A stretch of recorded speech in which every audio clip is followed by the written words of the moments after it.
Namaste. In our studies of Bharatanatyam, we have done a lot of in-depth work, and you have also discussed many things. One of the most intriguing area is this early 1900 to 1950, when there is this total transition and from the Devadasi and temple tradition to the democratization of Bharatanatyam and the country. Who were the people who danced and who took dance as their special journey? And there were the girls coming and learning who did not belong to those families, and then there were the girls who belonged to that families. And it was a situation where the girls who belonged to the families, traditional families of Devadasi and Natuvanar, fumbled as to where to go. They also had to be very brave, leading the path which was not looked at very well, and there were these young other girls who were wanting to go on the path for the passion of dance. So these were two, in a sense, opposites and trying to go and preserve the same path. So from early 1900, some brave girls and their families started a journey, going where earlier it was a great taboo to go. The courage, the conviction and love for dance prompted them to venture on a path which at that point had no direction and was beyond any worldly gains. Also, in such a tumultuous time, to be born to that tradition was really tough, traumatic. We need to know and understand and get inspired by these women, due to whom millions, you are not only learning Bharatanatyam, but it has given a dignity and purpose to this art form. Let's look into a few of them. One of the leading and the first name that comes to is Srimati Bala Saraswati. Bala Saraswati was born in 1918 and died in 1984. She rose on the solo Bharatanatyam horizon through her sheer genius. She belonged to the Devadasi tradition and was extremely proud of it, though she was never initiated into any temple service.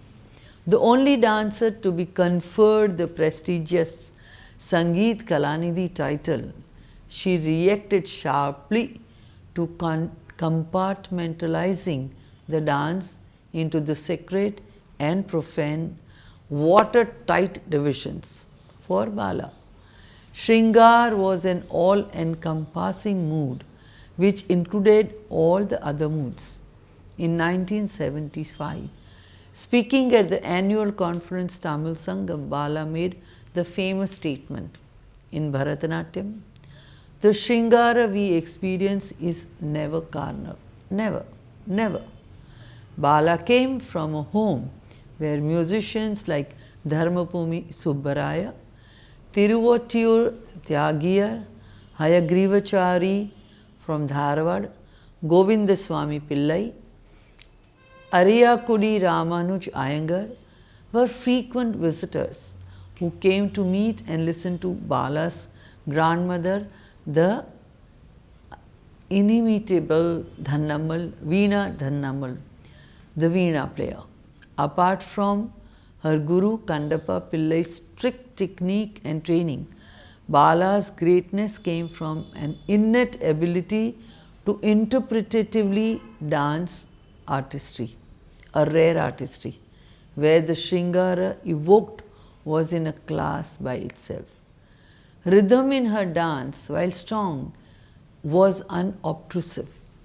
Flashy, Tirmanams, and overtly virtuosity were a no-no, were forbidden.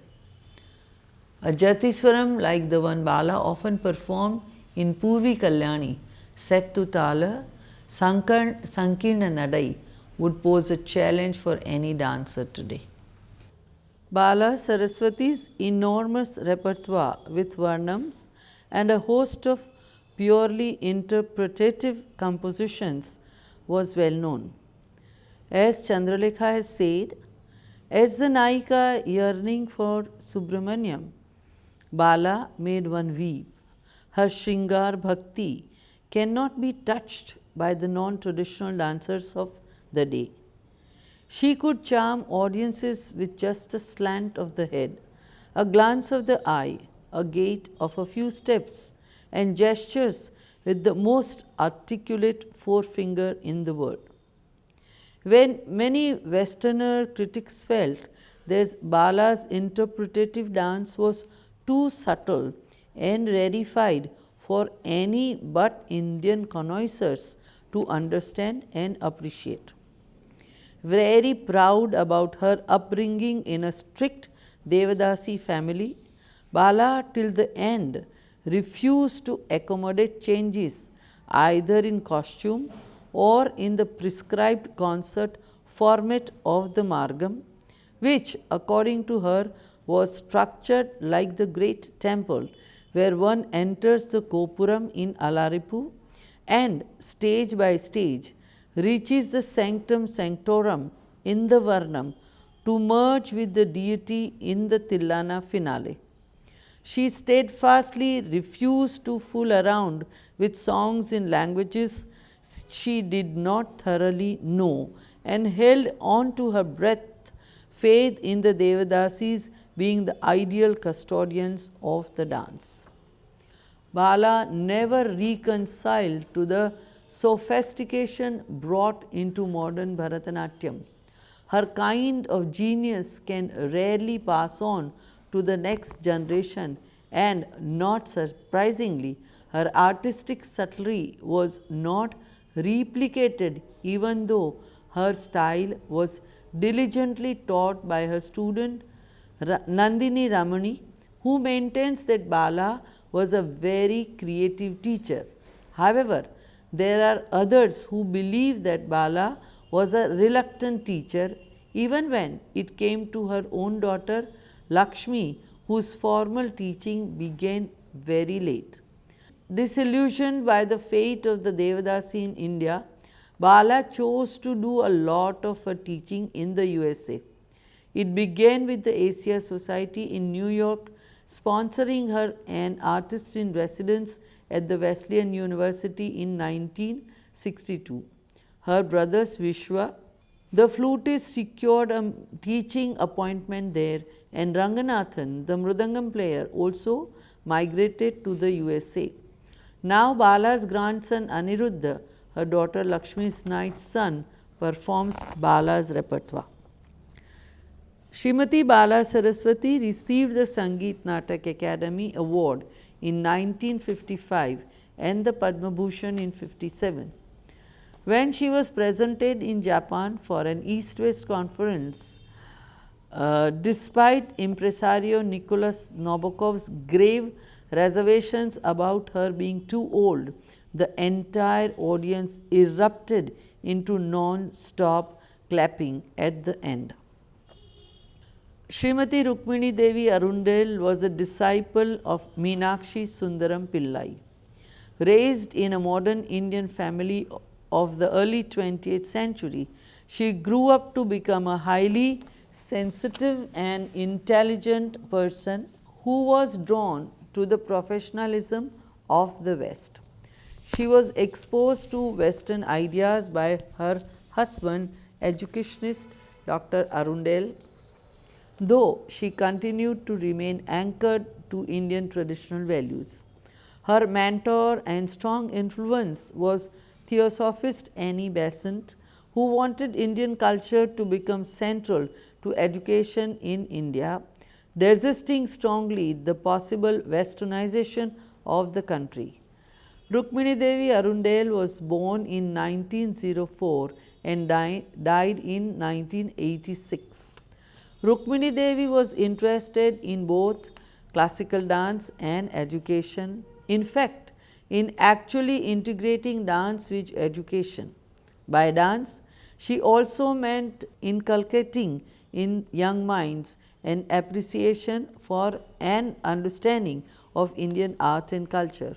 So, in 1936, she established the International Academy of Arts, which later became Kalakshetra. She conceptualized Bharatanatyam teaching in a contemporary setting, which also integrated the benefits of the Guru Sishya tradition. In many ways, therefore, the post 1940 Indian dance story, ushering in new trends, begins with Rukmini Devi. Earlier, her interactions with ballerina Anna Pavlova had opened her eyes to a new world of dance in the global context. However, her abiding respect for traditional arts and admiration for dance of the Devadasis did not lessen her zeal to try out new ideas. So, she made sure that Kalakshetra became home to the best of traditional gurus. Meenakshi Sundaram Pillai, Muthukumar Pillai, Chokalingam Pillai, Gauri Ammal, Sarda Ammal, Ambu Panikar. With her exposure to classical ballet, Rukmini Devi preferred the well-centered open bodily stance with full arm and leg stretches, emphasizing the linear dimensions of Bharatanatyam technique with the body geometry and the lines it wove in space. Her chief contribution to Bharatanatyam is conscious attention to movement profile and its extension in group presentations that helped adapt the dance form to presentation on the modern stage. Rukmini Devi understood that music was the crucial component in dance. So, she procured the best names in Carnatic music to compose music for her dance dramas. Tiger Vardacharya, Mysore Vasudevachar, Veena Krishnamachari, Budlur Krishnamurti, Sastrigal, Papanasam Sivan, Kalidas Nilakanta Iyer. This was at a time when top concert musicians were not generally known for associating themselves with dance. Aryakudi Ramanujam was not young when he came to Kalakshetra, and Mysore Vasudevachar was in his late 80s when Rukmini Devi approached him, and he was made principal of Kalakshetra in his 90s. Rukmini Devi's greatest contribution to Bharatanatyam was the amazing dance drama compositions. She examined the Kurvanji, a post-18th century creation in literature, a part of the performance genre of Tamil Nadu. Sarabhoji Bhupal Kurvanji, presented in Tanjore Brihadishwara temple, did not impress her as it was dedicated to the king rather than deity. But when she read Tirukuda Rajappa Kaviyar's Thimkutmala Kurvanji, she got Veena Krishnamachari to set the selected verses to music, designed the costumes herself, and made a thunderous impact. This was followed up with Kumara Sambhavam in 1947 for the Besant centenary celebrations. Tiger K. Vardacharya's music was its takeoff point, and it won plaudits from all over. Her magnum opus, however, was the Ramayana in 6 episodes, leaving the dance world wonderstruck at the sheer brilliance of narrating this epic through the undiluted technique of 2 forms, Bharatanatyam and Kathakali. Valmiki's poetry, the music of Vasudevachar, and the dance visualization came together for K. Chandrasekharan, a Sanskrit scholar, to remark, "I have been reading the Ramayana diligently for the last so many years of my life, always certain that the different world the poetry takes one to cannot be equaled by any other form of expression till I saw Rukmini Devi's dance version. Only she could have created this feeling of poetry and dance being a match for each other. The 6 Ramayana episodes were Sita Swayamvaram, Rama Vanagamanam, Paduka Pattabhishekam, Shabari Moksham, Chudamani Pradhanam, Mahapattabhishekam, and were presented over 15 years. Mysore Vaduvechar composed the music for the first episode, but when he passed away, his apprentice and grandson Rajaram took over the musical responsibility in an almost seamless fashion. Vasudevachar created musical history with melodies composed for the moment in the narrative, with mood build-up taking precedence. In this quest for evoking mood, what was spontaneously composed, if not within strict grammatical adherence to known classical ragas, was given a new name, adding melodic modes to the Carnatic repertoire. Thus, the raga Chitta Bhramari used to highlight Dasharatha's sense of despair at Kaikeyi's behavior, and Ganga Lahari used when Ram and Sita were crossing the Ganga, and other new creations were added by the composer. Over the years, through innumerable presentations, Kalakshetra's finest artists, Kunniraman, Janardhanan, Dhananjay, Bal Gopal, Krishnaveni, Lakshmanan, Shanta Dhananjayan, later Narendran and Ganga, and many others danced the main Ramayan characters.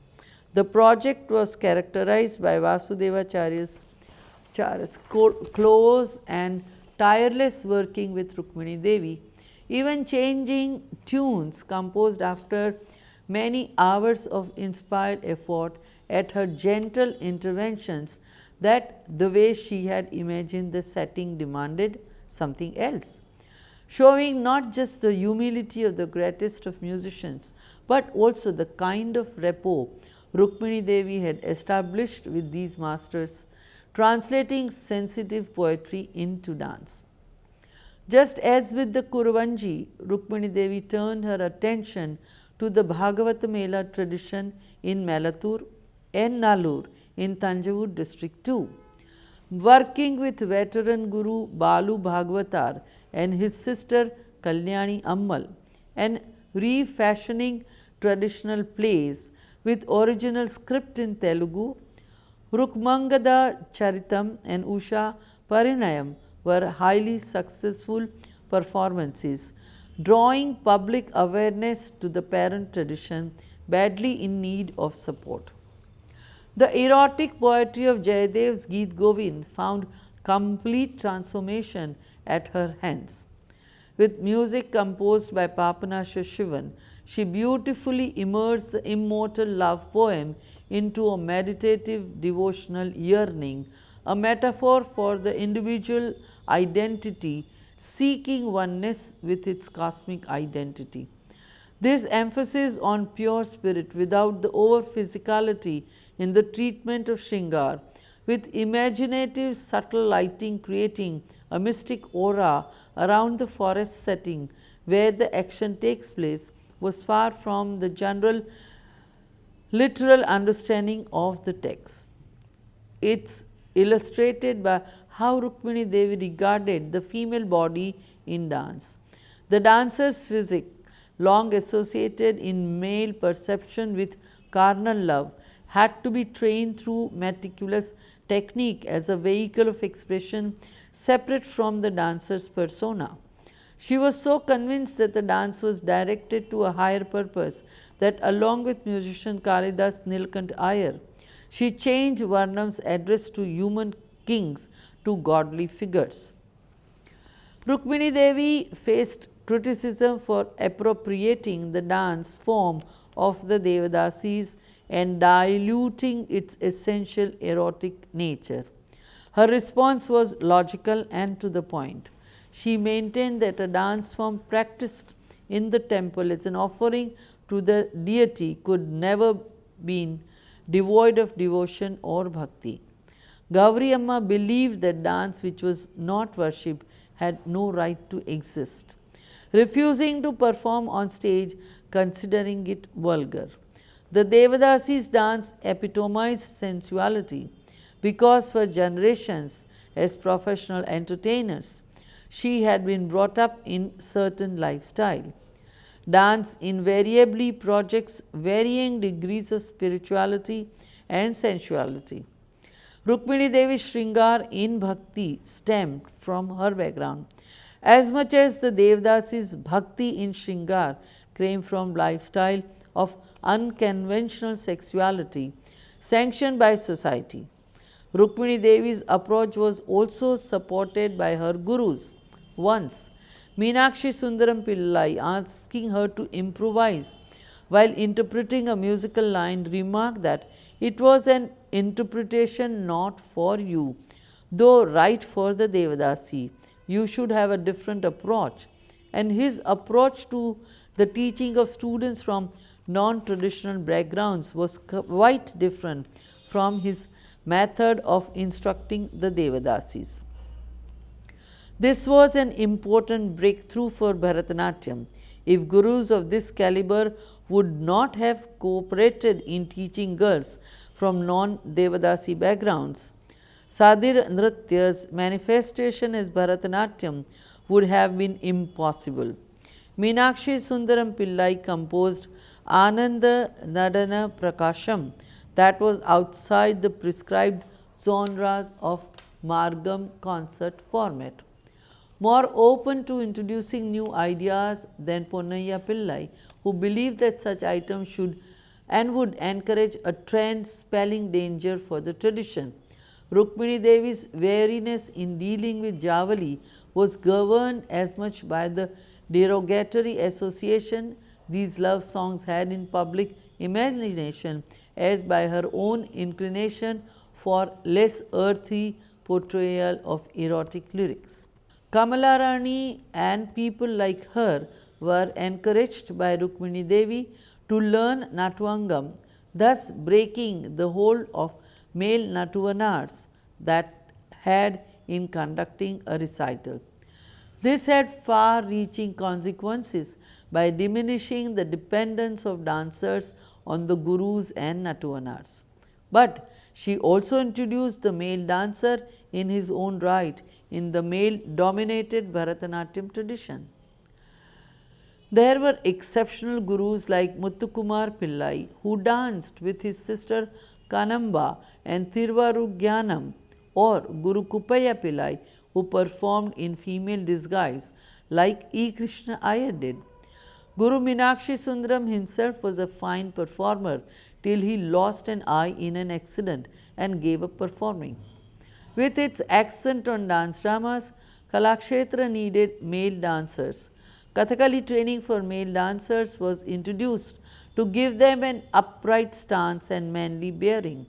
Kathakali Guru Ambu Panikar, Chandu Panikar and Krishnan Nair were invited to Kalakshetra to train boys carefully chosen by Rukmini Devi. Ambu Panikar and his son Janardhan served Kalakshetra for years, teaching and assisting in the dance drama productions. Today, some of the best teachers of Bharatanatyam are male gurus trained at Kalakshetra, some of them very active in the performance scenario as well. Srimati Shantarao studied at Shantiniketan and then went to Kerala in search of Kathakali and Vallathol. She became the first female pupil of Kerala Kala Mandalam, even though it took some time for the Guru Revunni Menon to accept her. She learned Mohiniyattam under Krishnan Panikar and later Bharatanatyam under Pandanallur Meenakshi Sundaram Pillai. She became one of his cherished students. Shanta's linings, when you look at her pictures, you can see the straight and strength of the Pandanallur. Her Bharatanatyam had an assertive athleticism with strong movements, immense lips and a style layered with strength and delicacy, coupled with quicksilver, delicate and evocative footwork. This is all suited her strong and stoic, heighted body. In 1955, her London recital, reviewed by Arnold Huskell, he called her dance a mixture of steel and silk, a sledgehammer blows and rippling of water. There was great majesty about her dance, and that sense of amplitude she brought by her very presence and ability to sweepingly cover stage space earned her many admirers. In 1957, her tour to America and Israel with Kathakali became an eye-opener to many witnessing the form for the first time. She presented over 40 recitals in the Middle East and the Dalcote Theatre in the Central Park, New York. Her dance was watched from nearby hill by over 2,000 persons who could not get the tickets. Her Bhama Sutram study of the secret ceremonies of the Tantric priesthood in Andhra Pradesh with Venkata Chalapati Shastri led her to later creation of Bhama Nrityam, which was a combination of inspiration from many forms of dance and presented for the first time in 1965. She considered this dance, which she had to work hard on for creating the rhythm, movements and music, not as a break from tradition but as votive offering which comprised shared roots of dance practice. Wearing a 14-yard sari, Shanta danced for the god she believed in. Since she had no disciples to carry on what she knew, her contribution has become historical with no impressions left behind in terms of students. Her performances were divided into two distinct parts, the first half Bharatanatyam and the second half Mohiniyattam. Kalanidhi Narayan, from a conservative Brahmin family, became well known in the field of Abhinaya in Bharatanatyam. She had trained under Balasaraswati's guru Kundappa Pillai and Chinnaya Naidu between 1935 to 43 in Chennai, the latter being a great teacher of Abhinaya. Kalanidhi often regretted the fact that the Kanjivaram Bani she was trained in went out of vogue soon. Showing exceptional Abhinaya skills even as a child, her last performance in 1942. Uday Shankar, who happened to see her, wanted her to perform in his film Kalpana, but her family refused, and after her marriage, this promising dancer gave up dance. Until in 1972, the art activist Y.G. Doraiswamy sought her out, pursuing her to return as an Abhinaya teacher. Her first disciple was a young Alarmel Valli, disciple of Chokalingam Pillai, and later on his son Subbaraya Pillai. This was the time when interpretative dance seemed to have few takers, and Kalanidhi received and revived a sagging scene by restoring to the Padam and Javali their dwindling space. Today, any dancer aspiring for a better understanding of interpretative dance goes for training to Abhinaya Sudha, Kalanidhi's institution in Chennai. Kalanidhi's senior disciple Brega Brussel conducts classes at Kalakshetra. It was in 1940s that Mrinalini Sarabhai, after studying at Shantiniketan, came to Kalakshetra to study under Guru Muthukumar Pillai. She was trained with Pandanallur Tata Meenakshi Sundaram Pillai and later under Chokalingam Pillai. While she developed a deep respect for the clarity of vision and defined adavus of traditional Pandanallur Bharatanatyam, she also believed that classical art had to retain relevance with the changing times, just as tradition had to be preserved while taking on new coloring. Movement may be the same, but not design, she maintained. Rudra is still a relevant emotion, though yesterday's Rudra from Ramayana and Mahabharata had now to be directed against the destruction of values in the world. After marriage, Mrinalini settled in Ahmedabad, where she started Darpana Academy of Performing Arts in 1948-49. Also drawn to Kathakali, she invited Chatuni Panikar to join Darpana. Mrinalini used Kathakali in her work, divested of Aharya aspect, along with other art forms like puppetry, theatre, and of course Bharatanatyam. Along with compositions like Meghadutam, Palaki Seva Prabandham, Malvika Agnimitram, Usha Parinayam, and Shilapadikaram, highly innovative productions like Manushya, Matsya Kanya, Shakuntala, Chandalika, and Tasher Desh were all part of her very individualist approach. Inspired by classical poetry and being a poet herself, Mrinalini felt that dance had to reflect current societal issues like untouchability, wife burning, suicides, environmental abuse, and the rejection and isolation each person feels in different ways. Janvak, the folk dance wing of her institution, also does interesting presentations. To quote Mrinalini on her work, we are classical, contemporary, traditional, controversial, and pioneering all at once. Mrinalini Sarabhai was born in 1918 and she just passed away last week in 2016. We know Indrani Rahman as the beauty queen, but also she perhaps was the only person who single-handedly made Bharatanatyam known all over the world. She was also trained in Kuchipudi and Odissi. Her Russian mother Ragini Devi was one of the earliest foreigners to learn and perform classical Indian dance. Staying with her mother as Vallathol's guest, young Indrani's eyes opened to the majesty and power of Kathakali. Her training in Bharatanatyam under several gurus, Gauri Amma, Chokalingam Pillai, and last, U.S. Krishnarao. Indrani's repertoire was not a very large one, though whatever she danced in Bharatanatyam, which formed the main thrust of her concert with Kuchipudi and Odissi presented in the latter part, never lacked classical weight and neat aesthetics. With a fine eye for spotting talent, Indrani presented many young dancers hopeful in her concerts who rose to stars like Durga Lal, Raja and Radha Reddy, Rimli Ibrahim, and so much. Settling down in New York in the later years, Indrani devoted herself to training dancers in Bharatanatyam.